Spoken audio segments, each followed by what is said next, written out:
This is the Relevant Podcast.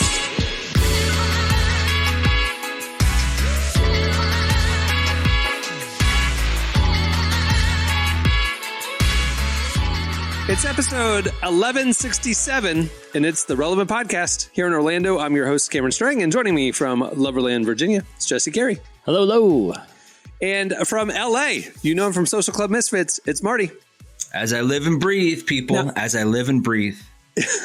Now, you might have noticed, dear listener, that in the last few weeks, we're primarily playing with three people on a show. I've been playing it off like, oh, so-and-so is traveling. So it's also been strategic. We're playing with the cast dynamic. Now, all the cast members are still in the mix, but we're shuffling the deck.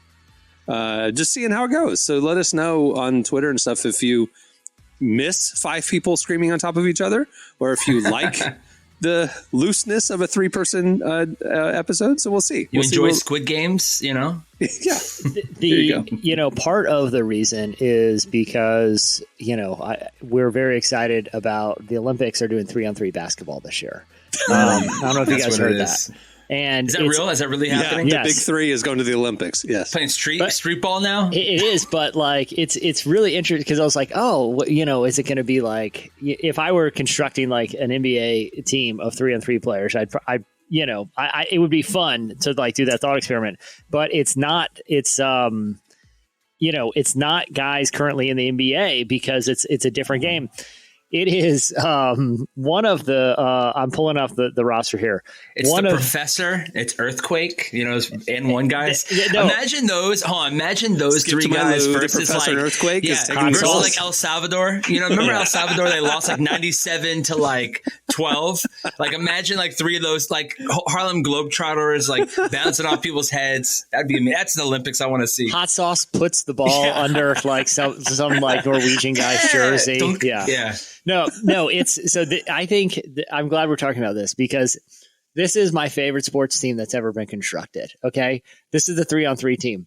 One of the players shoots underhand, like granny shots. It's the game or free throws? Free throws. Okay. But still, it's Canyon Barry, of the Barry, Rick Barry. Oh, Rick Barry's son, right? Wow. Yeah. I think he played for Florida. He continued his dad's weird legacy of shooting free throws underhanded. So we have one granny shot shooter. We have one former professional podcast producer at who worked for Gimlet, like the podcast studio. Seriously? Yes. He was like a college basketball player. Like dabbled in pro, but decided he wanted to get into true crime podcasting. He's been like a true crime podcast producer at Gimlet, which is like a legit. This isn't like a basement podcaster. This is a professional podcast shooter, a granny shot shooter, and Jimmer Fredette, the Mormon, unbelievable college basketball player shooter, but could not hang in the modern NBA. Those are who we got. That is USA right there. Underhanded shooter, podcaster.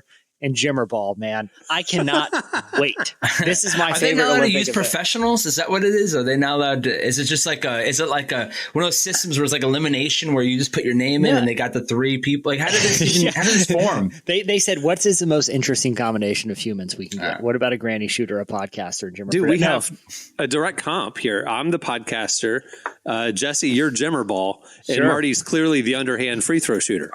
I do that when I bowl, too. I mean, it's everything. It's literally, I underhand everything. I think the idea, I don't think that like NBA professional basketball translates to this 3-on-3 game. I actually think that it's a little bit different than the big, but the big three, like that summer league that Ice Cube started.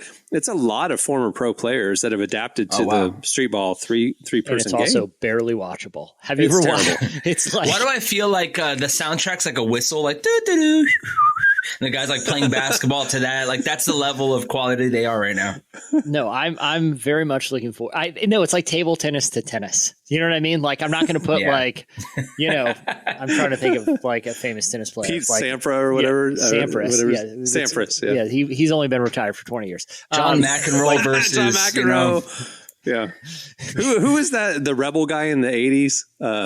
Andre Agassi. Andre Agassi. By the way, his shoes are still fire. If you look up Fern, Agassiz, Fern wears them still. He wears them They are actually all the fire. time. Like they're one of the best sneakers of all time. John McEnroe just did a collab with Travis Scott. His shoes came back too. Those old 90s, the Agassiz and McEnroes are fire, dude. I'm looking So at cool. the Agassiz. They're called the Nike Air Tech Challenge.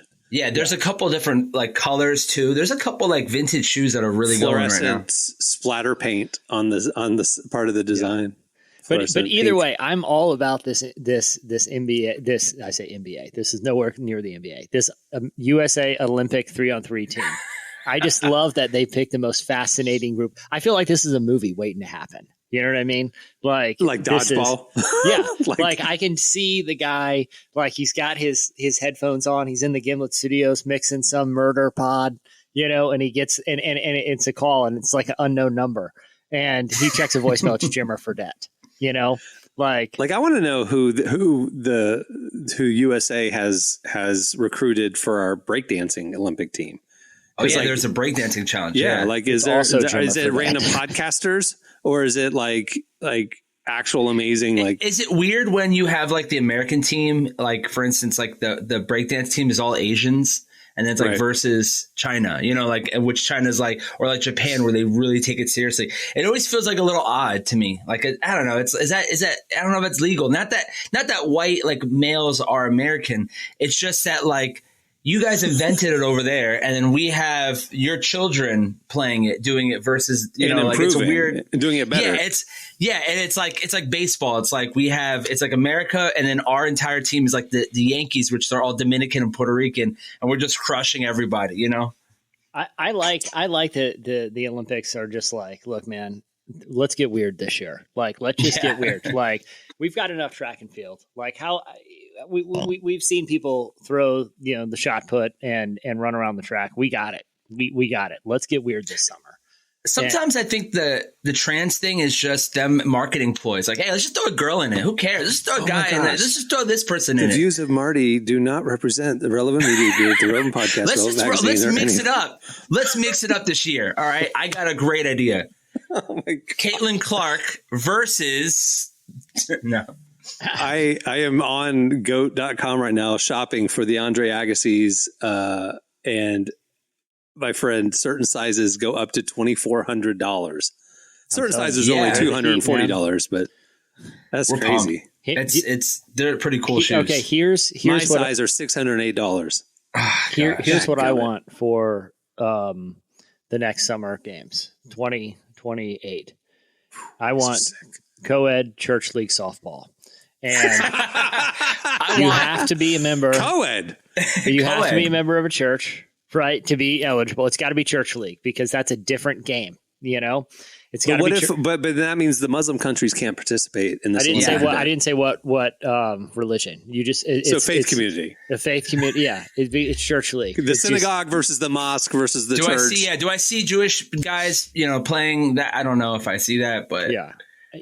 Again, the views of Marty do not represent Relevant Media Group. I mean, here's the thing. A lot of people don't know that I had to go to Jewish summer camp as a kid because the community that I live in Florida, there's no just any kid camp. I had to go to a Jewish summer camp for years. So, I have a lot of friends with, and I just know that they don't play good baseball. They play amazing dodgeball. More and more problematic. Again, the views of Marty do not represent. We'll just edit this whole thing. But when are they going to start bringing kickball and dodgeball to the Olympics? I feel like we're eventually heading in that direction. Competitive kickball would be insane. I would love it. Or I watch real jacked up athletes with massively strong legs. No, it'd just be home runs every time. It would just be like literal home runs. They limit. In softball, they limit. In softball, you're only allowed 2 home runs a game, and you got to deploy them strategically. Oh wow! Like when you play good. adult league softball, you can't just hit it out of the park every time. You only get a couple per game. So you want to use them after you know what I'm saying? So if you've used up your 2 and you hit a dinger, is that out? It's an out. Oh, wow. And so that's why you want to load up the bases, then hit your dinger, but then save it for a point in the game when you kind of need it. Anyway, no, here's the GOAT. This is the one that needs to happen. You guys ever seen kids play Red Rover? I picked up. Yeah. Where it's just lining kids up and having them smash through each other. Adult, sometimes the teachers are adult, involved. Like, They always pick the two girls, and it's like a big guy just plowing through. adult Olympic Red Rover, where you have the biggest, meanest people in a whole country just plowing. fourth through grade, each other. I made a girl cry. I plowed through her on purpose and like snapped her arm. Like she acted like I broke it. I mean, I didn't break really cute. it. I liked her. Yeah, of course it was the girl that I wanted to get her attention. Of course, yeah. And she hated me. It backfired. But wouldn't you want to see I haven't played Red adults- Rover since fourth grade. But wouldn't you want to see adults do it on the Olympic level? I would it's love to. I almost mean, I like feel it's- like Russia would win. I don't know why. I just feel like Ukraine, Russian. The arm wrestling or the slap fight, it's almost like that crazy arm strength stuff, Yeah. because Red Rover is all about keeping the grip. You know what I mean? Yeah. Like not letting It's all that about person the break kick. through. How many broken arms and fingers do you think we'd see? I mean, every The amount of match. powdered hands doing this. man. I would love to see dodgeball. I've been seeing on my feed right now. There are some really competitive dodgeball, like co-ed leagues, and some of these guys, they're just dominating, like behind the head shots, and they're allowing faces to get hit. You can still get hit in the face now. Pretty amazing stuff. I'll tell you this: I watched some competitive tag on the Ocho one day. Now those Ocho. I was they at are your house. athletes. We were watching it. They have those old cages they I run love around. that. I They love are that. Yeah, I athletes, love it. man. They are athletes. They are nimble. I love it. Yeah, they're squeezing through. They are But nimble. you could see some podcasters making the Olympic tag team. You know what I'm saying? Like you get real people who are just The quick. tag team. I like just spry. It's just our country's most spry. Why don't these games exist? I know on ESPN randomly in the middle of the summer you might see some cornhole and stuff like that, but like there should be games of all these rando sports or games. If like I would- there should be a event. There's I'd no watch it. Yeah, I'd watch it, but I also feel like whoever would fund it would absolutely lose money. But if I was like Jeff Bezos or something, we would have the recess bowl, and the country's finest recess athletes as adults would come and compete in all of these. You need someone like The Rock to be like a sponsor of it or something like that, where he's like, or like somebody with just like a jacked arm that knows how to throw. And I don't know. I feel like it could go somewhere if you have the That's right the thing. branding All these behind it. billionaires want to invest in like going to space. Okay, fine. I'm doing something different with my billions. That's how my perspective. You guys can have the skies. I'm having the playgrounds. That would be my motto. That'd be not the Olympic Games, it'd be the playground games. And it's an adult playground game. I love it. Would you say it was a recess Yeah, league? it's called the World's Recess, and the world takes a recess, and we play these games. We all come together and we play. I don't old like school. recess. Recess is like I used to go chill under the one tree. Like I didn't do anything during recess. That was my break we time. wouldn't even have stands or bleachers. I It'd like just the be name trees. playground because it's about playing these games. Playground, the playground games. If I'm funding this operation, I get to know. I'm the billionaire here in this imaginary story. I'm the billionaire. Please. All right. We have a great show in store for you today. Coming up later, we talk to speaker and author Ashlee Eiland. She has a new book out that addresses a very timely topic. It's an election year. There's going to be a lot of tense conversations, disagreements. She talks about how to engage those things in a positive way, a Christ-like way. You don't want to miss that conversation. Also, at the end of the show, there's a lot of college grads out there who now have no clue what to do. So we have an edition of Ask the Cast, recent college grad edition. You don't want to miss that. That's at the end of the show. But stay tuned. Up next, it's Slices.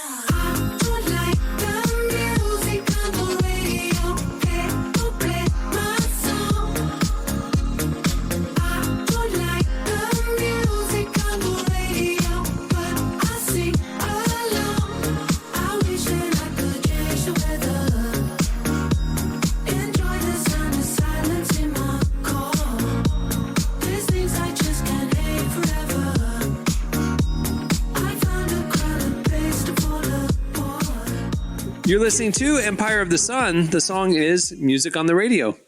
Well, today's show is brought to you in part by The Grace Project, a compelling new novel by author Kyle Bullock. The story uncovers the details of a violent crime tied to a small-town church and the four members at the center of it all. Their lives collide as they confront weighty issues like racial equality, political divide, and LGBTQ inclusion through the lens of biblical grace. The Grace Project is perfect for individuals or small groups and is available now on Amazon in paperback, Kindle, or download on Audible.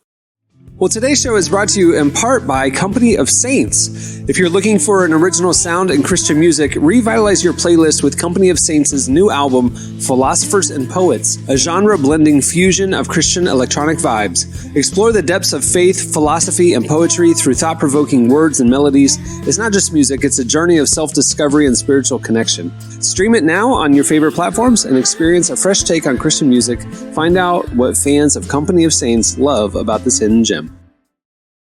All right, it's time for Slices. What do you have, Jesse?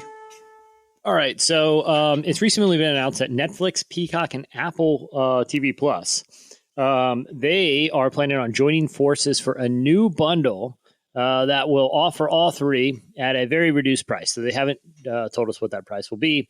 It'll be called the Stream Saver, and it'll be a bundle that'll be offered through Comcast. Now, this comes on the heels of Disney and Warner announcing their own bundle, which would be Max, Disney, Disney Plus, and Hulu.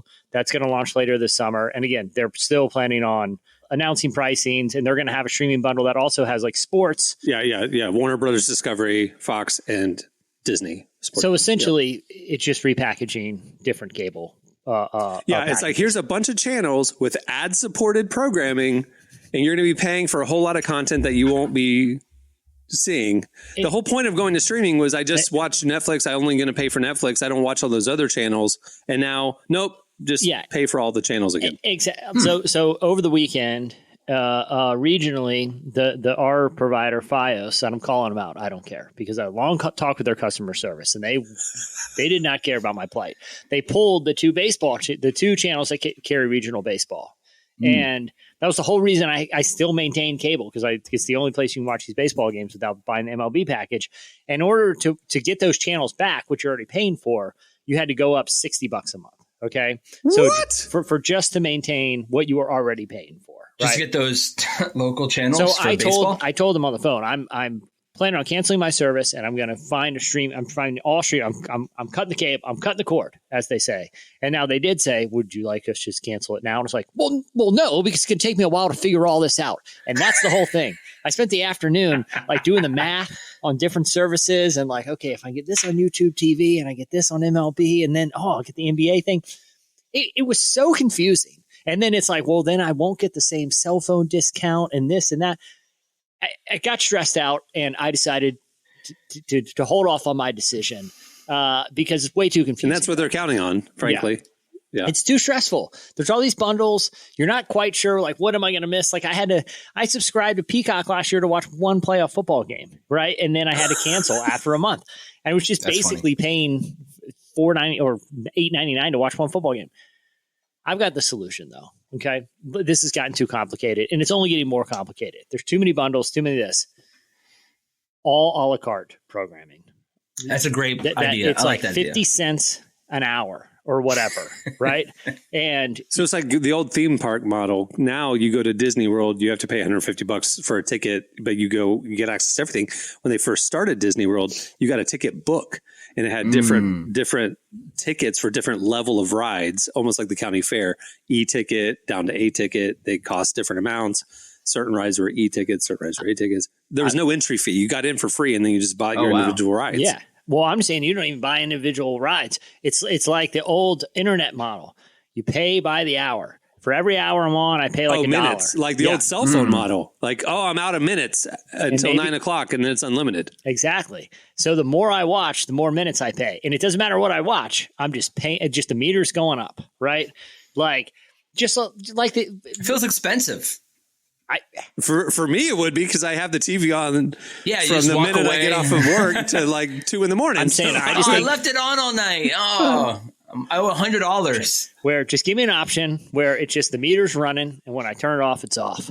This is always. Do you guys not disagree? This is way too complicated. Like everyone, it'll never happen. First of all, but I do think it stinks that the cable companies that were freaking out that everybody's going to streaming this new model have figured out a way to force us back into their old way again, because like the discount thing, the bundle discount, it's like you don't want to pay if you do it a la carte and Peacock's non-ad supported is $15, and this one's $15, and that one's $15. Oh, that's $45. Or you could bundle it for $29. You're just kind of like, all right, I'll bundle it, and then you're locked into this bundle. And then guess what they're going to do in a few months? 29 is going to be 32. And 32 is going to be 35. And then, like, that's how they get you. Yeah, but there's still going to be a savings over canceling it, you know? So, well, that's what I'm saying. I know the meter thing will never happen, but there's got to be some alternative to just these complicated bundles, which you're it's not entirely, you most of what you're watching, most of what you pay for, you don't even watch, you know? Right. Like, or can it just be like the old iTunes store? We're just like, look, man, 99 cents a song. Buy a show. This is easy, dude. Like, I could do that, like $2.99 for a show. That's not bad. Yeah. Like, hey, I want to see this one thing. But you don't know if you like the show or not. You know, like it's like the old app. You got to listen to like 15 seconds of the song, and then you could decide if you wanted to buy it for 99 cents. That was the brilliance of the music store back in the day when you got the iPod and you're like, dude, this is the whole new way to buy music. Listen to a little song preview, you know, a banger worth my 99 cent. Boom, it's on the iPad. Just do the same thing. Watch a little trailer for the show. You know what the risk reward? It's like, oh, I wasted $3. Okay, well, at least that $3 didn't go to a bundle. It wasn't 60 that subsidized a package that I didn't watch in the first place. You know, I do think it's interesting what the NBA is doing. They're negotiating their next media rights deal right now. Right now, it's all ESPN or TNT basically, and regional local channels. So for me, I had your conundrum, Jesse, watching the Magic. Is like, I didn't want to pay for cable, but I want to watch Magic games. So I just bought the Bally Sports app directly for Magic games. Oh, wow. And it was $20 a month, which feels ridiculous to watch one team paying $20 a month. But what they're doing now, the next deal is Amazon acquired all those regional channels. Like all the Bally stuff will be on Amazon Prime next year. And they're negotiating a media rights deal that will have some ESPN. Amazon is going to have a bunch of NBA games. And then now the old school NBA on NBC is probably coming back. It looks like NBC is outbidding TNT. Yeah. So I'll have to have Peacock. I'll have to have Amazon Prime Video, and I'll have to have, you know, an ESPN package to watch NBA games. But what is if they lose the NBA, what do they have? Reruns of Charmed? They have like crime shows, don't they? Like crime dramas, like Law and Order and stuff. Yeah, a lot of SVU. I was listening to his podcast, Sports Pod, the other day, and like, how many episodes of Charm have you accidentally watched because you woke up in the morning and it was still on TV? It happens to me once a week where I turn on the TV and I fell asleep watching basketball and I turned it on and it's some witch show from the 90s. Yeah, I was gonna say that was like me. And there's like this one show on TNT that's like named after pasta or something like that. It's like Rizzoli and like Frajol or something like that. It's like two detectives. Yeah, and I'll wake up in the morning and I feel like on purpose they don't like mix the sound right. So out of nowhere you just hear a woman yelling. I'm like, oh, what's going on? And is that Rizzoli or Frajoli? Oh, I was like, what was this pasta Frajol? What am I watching over here? But it's like two pastas. But like that happens to me all the time as a kid. I'd wake up in the middle of the night and be like, who's screaming? And it's these two. But if they don't have the NBA, how am I accidentally going to watch any of their other programming? Exactly. Well, hey, I'm not mad at it because we're going to, if NBC does actually outbid TNT, which is still up in the air, but it's looking likely, we're going to get the John Tesh theme song back. So. Basketball. Basketball. Can we have it without the words? Have you ever seen that skit? Yeah, that was so great. Yeah, that was early. Tim Robinson. Yeah. All right. What do you have, Marty? What's going on, guys? All right. So I just have to do it now. Now it's like my calling card. All right. So we have a serious problem in society right now. Men are struggling and men do not know how to clean themselves. Slate just did an article about how women, especially wives, are finding out that their husbands do not know how to shower properly, do not know how to wash their bodies. And so we have a journalist who, his name is Farhad. He went into Reddit and started doing deep dives into hygiene habits of men. And he found he found this troubling pandemic here. It almost reminds me of this tweet that went viral about 2 weeks ago, where it's like, do you wash your legs Do you wash your below your knees? Do you wash your legs? Some people don't. They don't go all the way down. They just go feet and go right to and they skip just the let whole gravity leg. do the rest. They let it all crazy. drip down. And so we're having an issue here. And I could tell you because I lived on the road with men. I mean, I've toured for 10 years, and men really we have issues. We do have issues. But what's a part of the article was talking about how it's just gotten consistently worse. But has it, or is it just, or do we live in an age of hyper transparency where, we're up until pre-internet, your shower hygiene habits, I didn't need to know. And there was no way for me to find out. And it was just, we barely knew what was going on with celebrities. We would get like weekly updates on celebrities. Now and most of it was just what they wore to like a Starbucks one day. And just to find out they're just like us. But now we know too much. It's true. We do know a lot. And I feel like, in school, though, I mean, we had open showers at school. I don't know if you guys had that, but we had open showers. But you wash yourself in like swim trunks or something like that. And there was a lot of times where people would just hop in and they would either not take a shower, or they would hop in, do a quick wash, and then leave out. And guys would be like, "You're not going to wash your body? Like, that's disgusting." And so I do feel like bullying has helped me out. I saw kids get bullied in the shower, like, he's not washing his, and you're just like looking at them and you're like, I'm not going to be that person. But it's gotten to the point where as wives, that was the underreported positive benefits of bullying in your youth. Yeah, bullying could be good. I'm a fan for like Diet Coke hygiene bullying habits. Okay. Yeah. And so I also feel like, I mean, a lot of men don't even know how to wash their bodies. And one of the quotes was her husband grabbed a sponge, like a sponge he would wash his dishes with. Yeah, like a scrub daddy, if you will. And he's washing his body with that, and he thought that was appropriate. And let me ask and this, it's becoming. Hold on, let me ask this. In that case, that thing can scrub dried eggs off of a non-stick pan. Okay.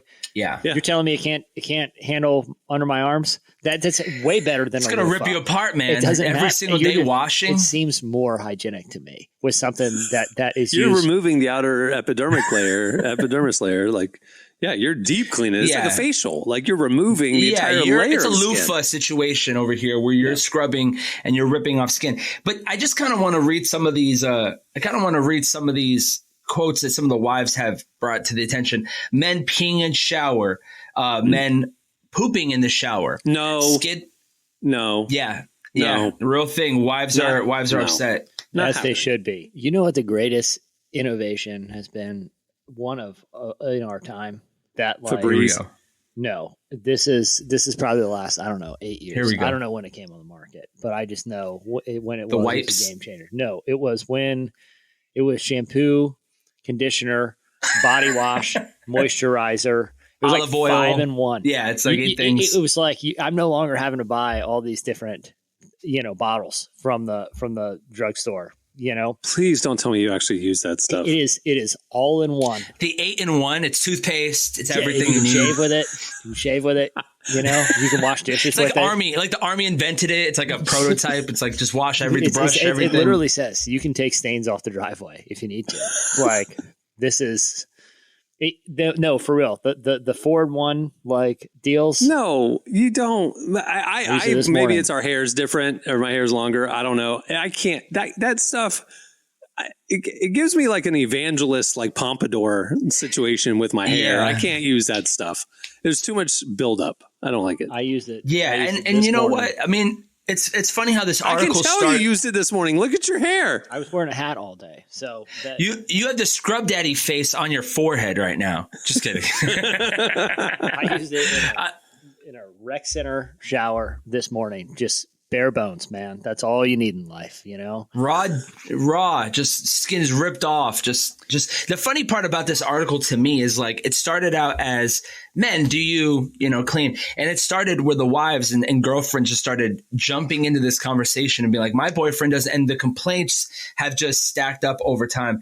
And so, I don't know about our listeners, but I hope that we all know how to wash ourselves. One thing I will say is that, for the most part, when you live on a bus, like I've lived on a bus for the last 10 years touring and stuff like that, Not because you're homeless, because you were not going because from I'm homeless. one place to another. Yes. Yeah, correct. Just because I like riding buses. Just kidding. No. I like the Greyhound, but I like the really cool crowd out in front of the station. But touring with these buses, you're not allowed to use the actual most touring. You're not allowed to use the actual shower that's in the bus. So you go to a hotel and something like that and take a shower. But that time I feel like in the shower is like your valuable alone time. I feel like even now as a dad, like that's the only time I could really just be by myself. And like, sometimes I just sit in there and I cry. I like being in the shower. I couldn't imagine not fully washing ourselves, but each his own. But I would say, men, start getting in there, start doing some deep dives. I often cry in there too, but mainly it's because the kind of soap that I use is extremely harmful to the eyes. Only. It's Tears extremely only. harmful to the eyes. Even one drop gets close, and they're burning all morning. So it's bleach. Yeah, it's paint. It's paint thinner. Yeah, he's in there. You feel clean. This is army grade. You've never been cleaner. Okay, I'm bringing a slice today. I'm gonna shift a little bit more towards media literacy. So, and I've been in some group chats recently where some very smart people have kind of revealed that they don't read the articles. Like, we'll share links back and forth. Hey, check this out or whatever. And they have this big hot take and reaction based on reading the headline, but they send the link and I'll read the thing. And then I'll notice that they're saying, or they're upset about something that's actually not the case at all. You know what I'm saying? Like the headline was written to get a reaction. Huh? How old were these people that you're referring to? 30s? Oh, I mean, like... That's what I'm saying. Like, this is the thing is like, my own friends are I feel like I'm the one person in the wilderness screaming, read the article before you have an opinion that you share. Anyway. Okay. So something happened this morning. This is the Tuesday show, but we're recording it on Friday, May 17th. It is the second round of the PGA Championship. I don't follow golf at all, but this was all over my feeds this morning, all over social media. Apparently the number one golfer in the world, Scottie Scheffler. Was going for his second round, tee time at the PGA Championship in Kentucky. And he was going early this morning. And there was a tragic accident where one of the trams with the buses for the spectators hit one of the workers and tragically killed them. So the road going into the golf course, the Valhalla golf course, was all backed up. There's police everywhere and all this stuff. But Scottie Scheffler's sitting there going, it was pre-dawn. Like, hey, I have a 10 o'clock tea time. This is my job. I got to get into the country club. And so the story is that he went around onto the median and he was fighting with cops and cops stopped him, whatever. And he ends up getting arrested, charged with a felony, several other counts for like second degree assault on a police officer, other lesser charges, third degree criminal mischief, reckless driving, disregarding signals from officers, all this stuff. Gets booked in jail, gets released, makes it for his tea time. Yeah. Okay. So that's a happy ending of the story. So all social media was talking about was like, oh my gosh, Scottie Scheffler, felony, assaulting officers. Everybody's waiting their turn and he's all entitled and like going around on the median and all this stuff. And I was like, the hubris, what a conceited person to think he's above everybody else and he's going to cut corners. Good for him getting arrested. That's kind of what I was thinking based on the social media discourse. And then I read the article. And none of that actually is true. No, none of it. It seemed like I just saw the video. And people were like, "Cops are." It seemed like a clear misunderstanding. He was being directed by the officers to go here because he did roll down his window, talk to an officer. Hey, here's who I am. Here's where I need to go. He said, "Okay, go over here." So he was following the directions of the officer, and then encountered another officer who wasn't part of that discussion who quote unquote attached himself to his vehicle, and Scottie kept going and then ended up stopping at the gates and the guy pulls him out of his car, arrests him immediately. And evidently Scottie Scheffler didn't even know that the person that attached himself to the vehicle was a police officer. Yeah, he just jumped on the back of the truck. Exactly right. That's what I'm saying. So this is it was a funny story that I had a lot of thoughts about. And then when you're presented with actual facts, I feel really bad for the guy. And apparently it's just a big misunderstanding and he isn't the big jerk that social media is making him out to be. And this is the world we live in. Think about like that. I mean, it's a dumb story, but it's like, I chose to dive in and actually read a credible news source about what actually happened and found out that everything everybody was saying was completely amplify wrong. that to global conflicts. Right. You know what I'm saying? Like, right. Amplify that to a country invading another, but people only, or they read a headline that's purposely misleading to, you know what I mean? That happens. That's a funny example, but I'm saying, like, just scale that up and Right.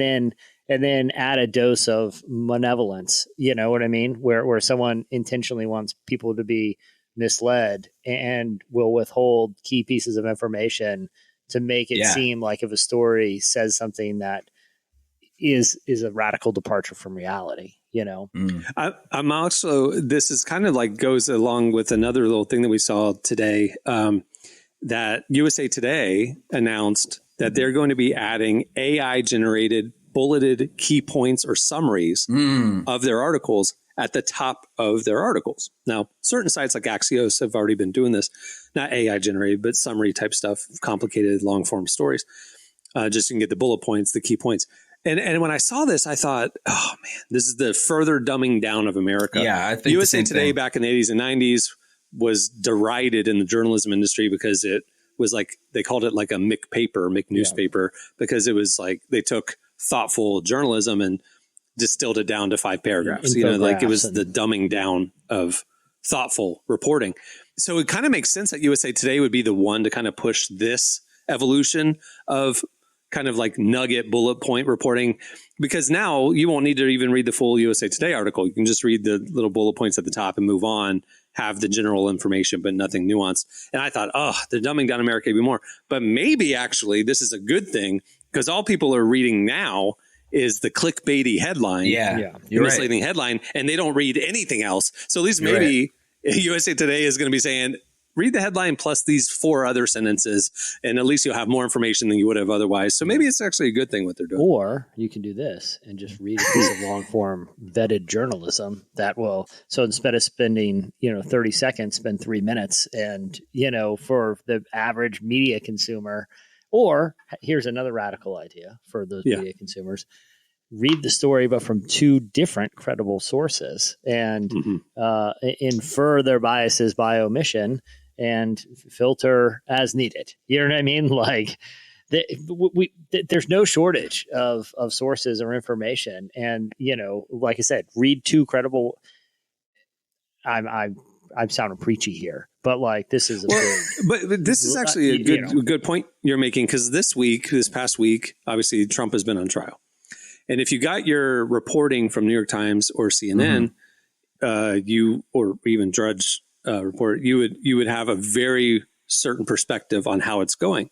Yeah. So I don't watch these shows or these networks, but I intentionally, on something like this that's so partisan, I'll go check Fox News. I'll go check Newsmax as well. And what was interesting is on one day this week, I happened to, it sounded like this crazy thing happened if you looked at Drudge and CNN. And then I go over to Fox News, and the sole headline that they had about that day's trial was about Michael Cohen's Dirty Mike's Dirty Mike, and how he was corrupt for recording Trump. The other headline was a conversation with Trump. The other headline over on whatever was, this damning evidence of this recorded conversation is going to like put this guy in jail. Wow. And so it's like, here's the information that, is being shared on the trial. And then you go to Fox News and it's like, well, he was shady for recording in the first place, with no mention of the content of the conversation. And then I went over to Newsmax. The trial wasn't even above the fold. Yeah. They had something on Gaza. That's it. Yeah. And they didn't even mention it until way down. And then it was like something about Don Jr. or something. Yeah. Like they're totally ignoring it. They were leading, to your point. Yeah. They were leading with a MyPillow story. Bias by omission. Wow. Yeah. Wow.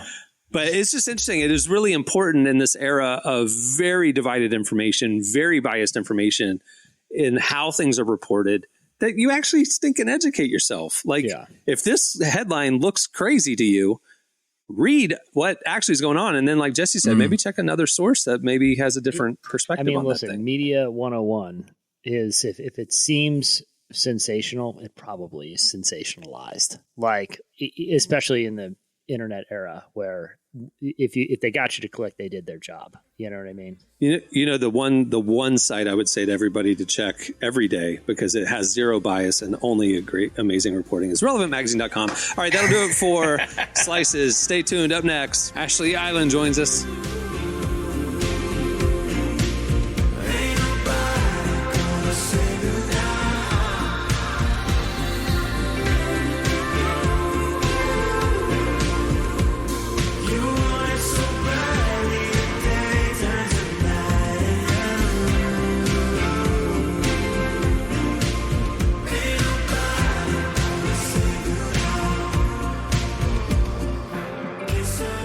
You're listening to Christian Korea and Cautious Clay. The song is Undecided.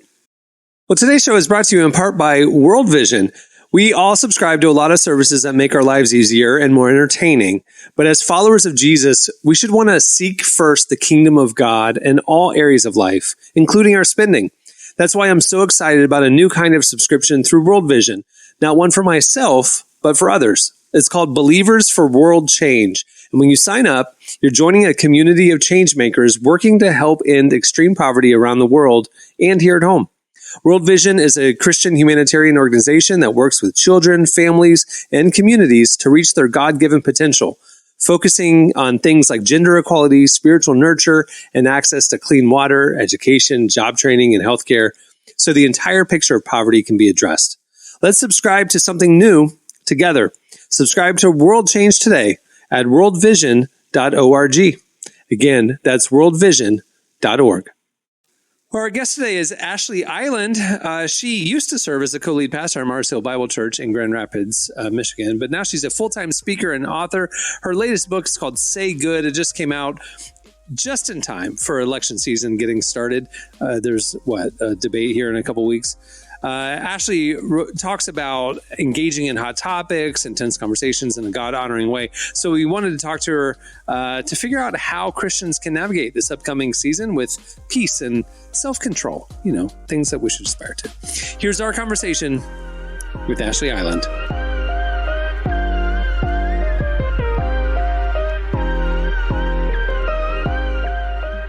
Well, your new book, Say Good, is all about engaging in hot topics and tense conversations from a healthy Christian perspective. What made you want to write this book right now? It's funny because when you start writing a book, you're almost a year and a half, 2 years out from when people will hold it in their hands. But I think I anticipated the upcoming presidential election, particularly when we were looking at release date. This is sure, it already is a contentious one. When you look at how things are shaking out. But at the time, I wrote it in response to Ahmaud Arbery's death in 2020. And I had friends who were really stuck, a little paralyzed in considering how they might respond to such a tragedy. They were people, mostly white women, who were reaching out to me in the context of relationship, asking, hey, how do I say this? I want to say something. I also know we're centering Black voices, particularly at that time of 2020. That was really online, quite a sweeping movement of centering Black voices. And so they were struggling and saying, how do I center voices that are different from mine, while also genuinely showing up as one who cares about racial justice? And so really the book is a result and the outcome of me wrestling with them on how do you actually know what to say in response to some flammable headlines? How do you know what to say when you're in a relationship with someone in your family who thinks differently from you or votes differently from you? So it really became this exercise in discernment and collective discernment around how to know what to say and when, especially when hot topics are involved. And then as we considered the release timing, I said, well, this is a perfect offering, although non-exhaustive. We don't cover everything, but hopefully it serves as a good on-ramp for a practical tool for helping people figure out how they show up in the world with their voices and in response to such important topics of our day. In your book, you write about not only how to speak out, but when we should speak out. And I think that's an important question a lot of people don't ask themselves. So how do we discern when we should speak out about something? Yeah. So the first two filters, and I kind of get to these two things indirectly in the book, but even as I've considered what I wrote and how it's developing in my own heart and mind, the first question that I would ask is like, what's my motivation? Why do I want to say something? Is it so that I can show up and others can view me as an ally in relationship to a given cause? Is it really centered around others' perspective of who I am as a person in alignment with my values? So that could be one motivation. I want other people to see me a certain way. And oftentimes that's kind of dangerous because then we enter a performative space where and this is classic virtue signaling, where we want other people to think that we care deeply and align our lives around a certain topic, even if it's not something that we hold fast to in our private lives. So you can ask that question of why and come to a place of saying, no, I really feel like my experience and where my life has taken me can lend some collective good to how we walk this out together. To me, those are my favorite considerations when it comes to should I say something, because perhaps you're sitting on or have some sort of life experience that we need to bear witness to together. And that could be helpful for collective humanity and an approach to a hard topic. So motivation would be the first question to ask. Why am I wanting to say something? The second consideration would be around one's own pain and relationship to emotion in response to a given topic. So there are some headlines that if we were to pluck one from any news source right now that are going to hit certain people differently based on their own journey with pain, trauma, mental health. Even as we're in this, the time of this recording, it's May, Mental Health Awareness Month. I'd say anything that's unprocessed pain, and I'm not a therapist, so I have plenty of friends who are therapists. I have 2 therapists myself, so I have experience with therapy, but I'm not a licensed therapist. But what I would say is in my public facing speaking endeavors, one question I ask myself is this coming from a place of unprocessed or processed pain? Usually for me, if there's more processing to do, even though it might be tempting to speak quickly or react quickly in accordance with the news cycle, or so that my voice seems relevant in the moment, those are times where I need to discipline myself and say, not yet. It's not yet time. And it's not that it will never be time, but perhaps not yet.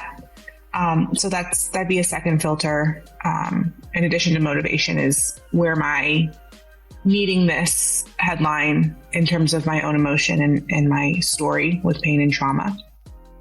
And I'd say a third one to consider would be my own relational capacity to kind of bring a topic and embed it and center it into real flesh and blood relationship. I'd say if something that someone's passionate about and wants to speak out against or for cannot be relocated into real life relationship, then perhaps that's an opportunity to learn more or to nourish real relationships in that way before speaking publicly. An example I give is I have deep feelings and a lot of experience in the fostering and adoptive spaces that has also informed how I feel about abortion. I'm embedding something like fostering and adoption into the real relationships that involve my family and even some friends that I've made kind of in those circles, that I think helps give texture and depth to how I approach that topic. It's not just coming from a knee-jerk reaction or opinion that's formulated quickly, but it's been able to live in the context of real relationships. So to me, that enriches someone's opinion when it comes from that place. So those are just 3 kind of questions someone can ask, and considering, like, do I say something? Do I remain silent and listen and learn and take that kind of posture? There are infinite, myriad more questions that could be asked, but those are 3 that I've found to be really helpful. I'm from my experience, and I'm sure in your own, there are times where conversations just aren't productive, and one or both sides are, simply too passionate about their stance, and it creates too much tension.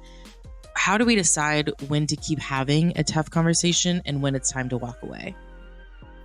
Yeah, that's such a good point. Another ingredient to that recipe would be good boundary setting.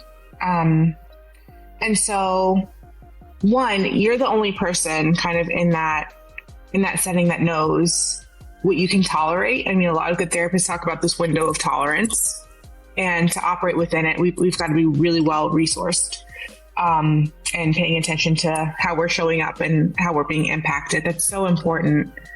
I'd say if you and another person or a group of people can agree on a common end or an end goal, and kind of have again, what Colossian Forum calls covenantal communication, and saying, here's how we're going to show up.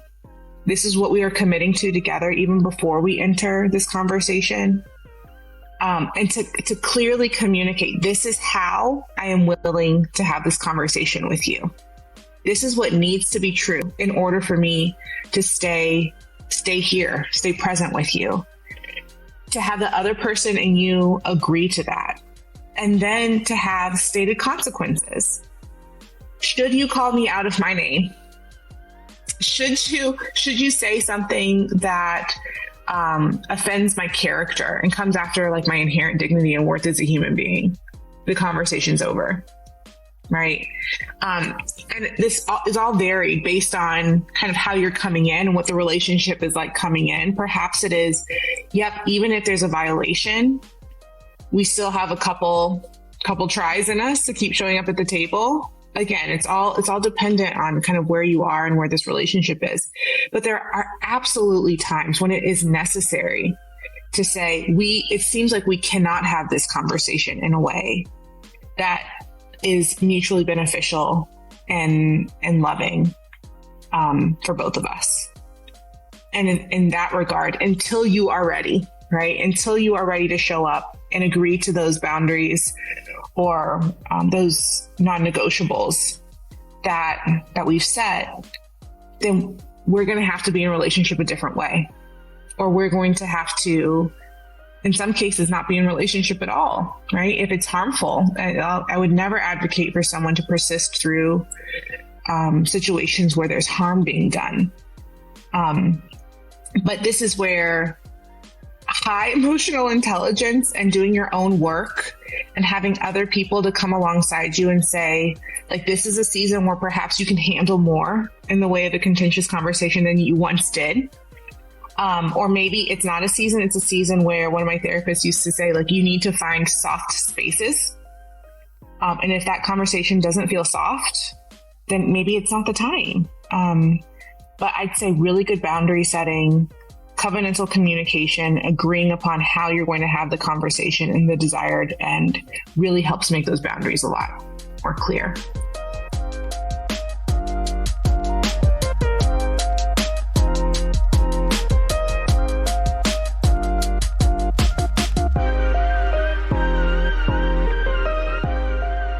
That was Ashlee Eiland. Make sure to check out her new book, Say Good. It's available now.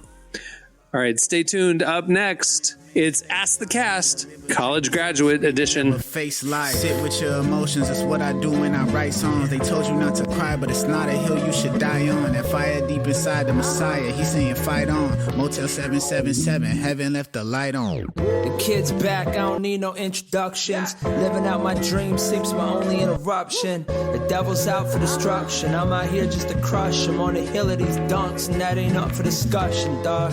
Yeah, this what I was born for. Throw my head back and laugh, driving. You're listening to 350 Marty and No Big Deal. The song is Left the Light On. You can hear that song on the relevant hip hop playlist on Spotify, by the way. Just go check that out. We got a hip hop playlist. We got a Heard on the Relevant podcast playlist. We got a worship playlist, an ND playlist that we update regularly. Well, Relevant has a lot happening this year, and we don't want you to miss a thing.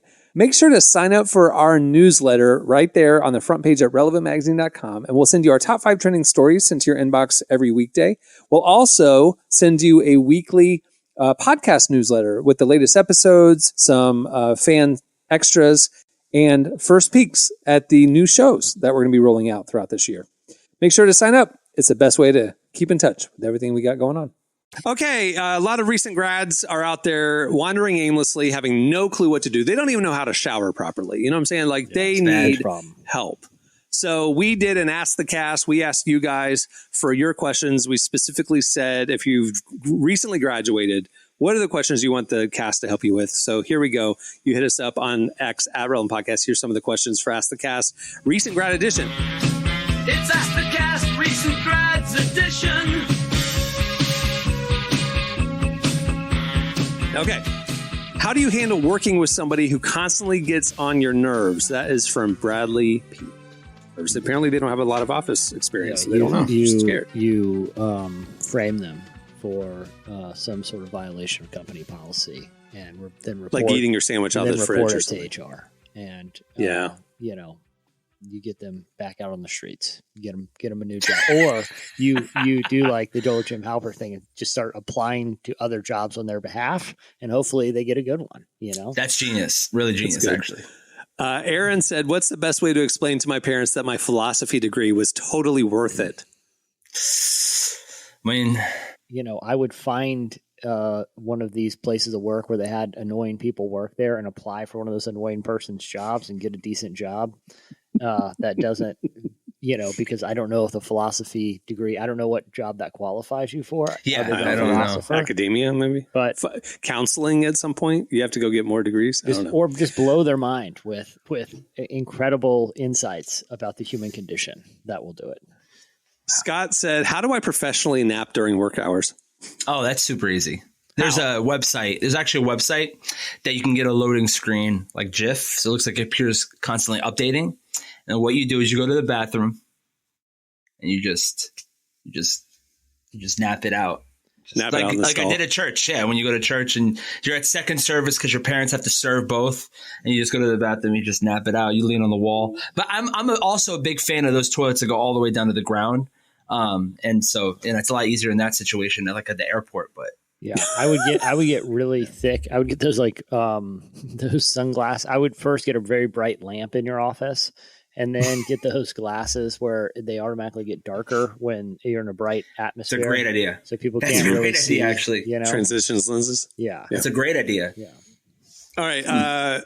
What's her name? Shauna said, "I get really nervous before interviews. Any tips on how I can calm myself down?" Like a job interview. Take a nice drink of Hennessy. Just don't do that. Don't do that. Don't be that person. The views are hurt. Yeah. It's funny because when I worked at Nordstrom, I was the hiring manager. So usually the people who were the most confident and the most relaxed always won. They always won the job fight, between all the different people. So I would say whatever makes you feel comfortable. I mean, what would make you feel comfortable? What would make you feel confident? Mm-hmm. Being prepared. Darren actually has another question about that. Go ahead. Can I zag real quick on that? I'm actually, in my candidates, I'm not looking for the laid back person, because that means I don't want too confident. I want them to feel like they got stuff to learn. I don't want them too calm. Go in there like a stress ball, lean into the anxiety. I want someone who's obviously going to take this seriously. Give me the anxious person. Darren says, "How do I sound like I know what I'm talking about in meetings when I actually may have no idea?" Blind confidence, bro. That's what it is. I would say I would qualify everything. No matter what you say by this. "Oh yeah, you ever thought of this?" And then speak louder than the interviewer. That's how you do it. Yeah. Well, this is a real question. How do you manage work-life balance, especially in demanding roles? Real talk. So this is a concept that I've heard people talk about called a digital twilight. That means a time in the evening where any digital connectedness goes to sleep no matter what. And you institute that concept of a digital twilight. So every night at this portion, phone goes off or email goes off or laptop shuts down, and just get steadfast with it. And then you got a little barrier, your digital twilight. There you go. I think too, though, like, especially this is somebody just starting out in their career. There's seasons of life, and there's seasons of sowing, seasons of reaping, and maybe you don't need to worry about work-life balance the first 2 years in your 20s. Maybe you need to dive in and chase your dreams, because you won't be able to when you have a mortgage and 3 kids later. That's right. So I don't know. I was going to say the same thing. It's like there's seasons where you work really hard and there's seasons where that hard work is literally paving the way for what you're doing right now. And then you could just kind of coast and it's a little bit different.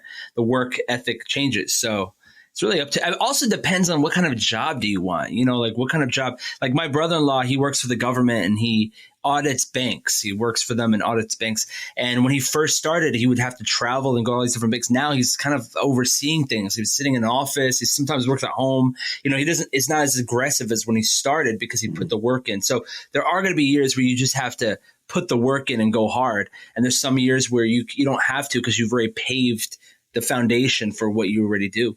Yeah. All right. Last question. Everybody tells me college is the best years of my life.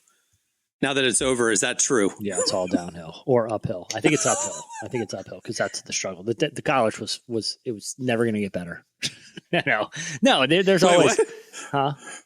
What did you say? You said downhill and uphill. Well, I can't remember which one's the good ways. one. Depends on which way you're going. When you say it's all downhill from here, that sounds like it's bad, but it's actually going downhill is easy. Just put in neutral. You know, running uphill's hard. Oh, interesting. You're saying, yeah. Now it's hard. Now it's that uphill. was the easy now part. it's uphill. Yeah. I don't know. College was good, but I feel like having adult money and having like purpose of what you want to do. I just feel like it's hard for a college. You're 24 and you're like, all right, what do you want to do for the rest of your life? That is exhausting type of pressure.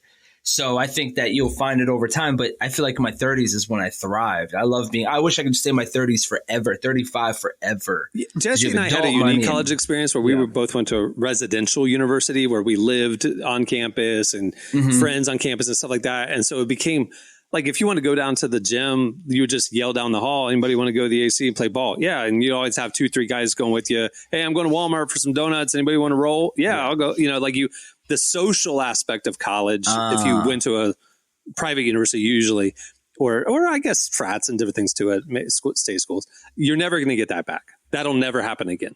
That you'll miss, I think. But anyway. All right. Well, that'll do it for Ask the Cast Recent Grad Edition. Thanks for sending your questions. It's Ask the Cast Recent Grads Edition. Well, before we wrap things up, I want to thank Ashlee Eiland for joining us today. Make sure to check out her new book, Say Good, wherever you get your books. And like I mentioned, go check out the Relevant playlist over on Spotify. We got several of them. We update them every week, especially the Heard on the Relevant podcast playlist, where we put all the music you hear in the breaks here. You don't want to miss that. Also, make sure to check out relevantmagazine.com. Every weekday, we are covering the intersection of faith, culture, and everything in between. Sign up for our newsletter to not miss a thing, and make sure to follow us on all the socials. On that note, we'll wrap things up. I'm Cameron Strang. I'm Jesse Carey. I'm Marty. We will see you on Friday. Have a great week, everyone.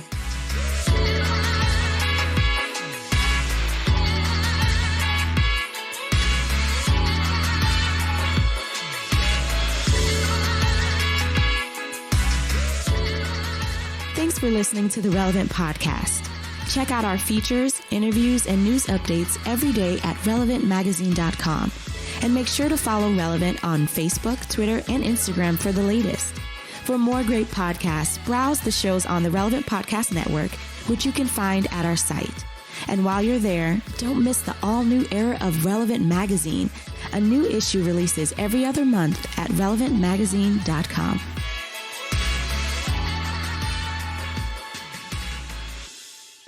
I often cry in there too, but mainly it's because the kind of soap that I use is extremely harmful to the eyes. Relevant Podcast Network.